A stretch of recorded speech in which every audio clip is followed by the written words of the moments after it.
Nama saya Erwin Siregar. Dahulu saya adalah anggota dari Partai Golkar.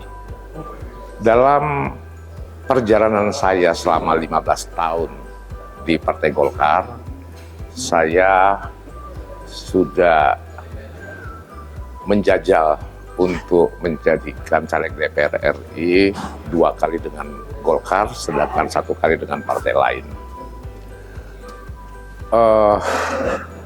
Tapi sampai sekarang tidak pernah berhasil. Memang kendalanya adalah kalau saya tetap di Golkar, biar bagaimanapun karena saya ini bukan incumbent, agak sulit untuk bisa masuk.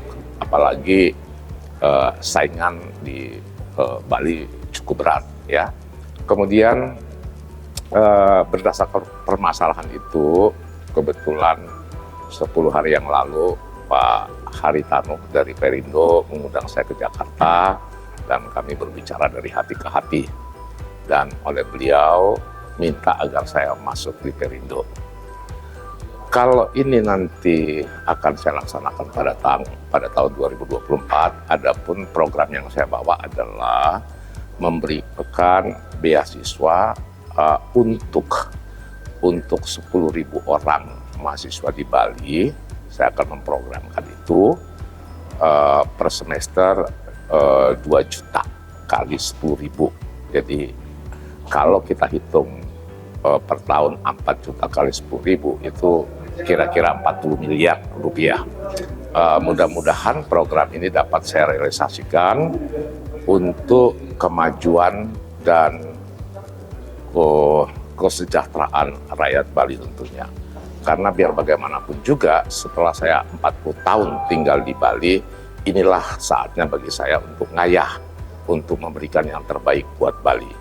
Mudah-mudahan program saya memberikan beasiswa ini dapat terlaksana. Kalau saya melihat Perindo, hampir tidak ada kasus ya. Jadi dalam kehidupan ketua umum juga cukup baik ya. Dan visi misinya juga untuk mensejahterakan rakyat Indonesia. Dan itulah yang membuat ketertarikan saya untuk menjadi anggota DPR. Memang kalau dipikir-pikir sebetulnya menjadi seorang pengacara sih sudah cukup, tetapi saya melihat kurang begitu banyak gerakan yang kita lakukan untuk Indonesia tercinta. Jadi saatnya lah saya akan terjun melalui Perindo karena saya tahu visi misinya untuk kesejahteraan rakyat Indonesia. Terima kasih. Ini bisa ya saya katakan demikian. Yang pertama, masalah ini sebelum saya jawab ke pertanyaan Anda tadi, dulu 2014 Perindo dapat 2,6%, sementara parliamentary threshold adalah 4%. Memang kadang-kadang ada kekhawatiran kalau saya masuk Perindo, bisa saja saya tidak masuk ke DPR RI karena tidak memenuhi parliamentary threshold. Tapi Ketua Umum mengatakan kita akan mendapatkan 2 digit. Jadi harapan itu ada, dan dari peta suara yang ada di Bali, saya rasa tidak sulit bagi Perindo untuk mendapatkan 150.000 suara. Dan dengan mendapatkan 150.000 suara, maka 1 kursi pasti di tangan. Karena itu akan ditambah dengan suara sisa, dan suara dari partai-partai kecil yang tidak lolos ke Senayan. Dan itu akan numplek-plek ke Perindo, sehingga dengan demikian, realistis saya katakan kita bisa dapat 1 kursi.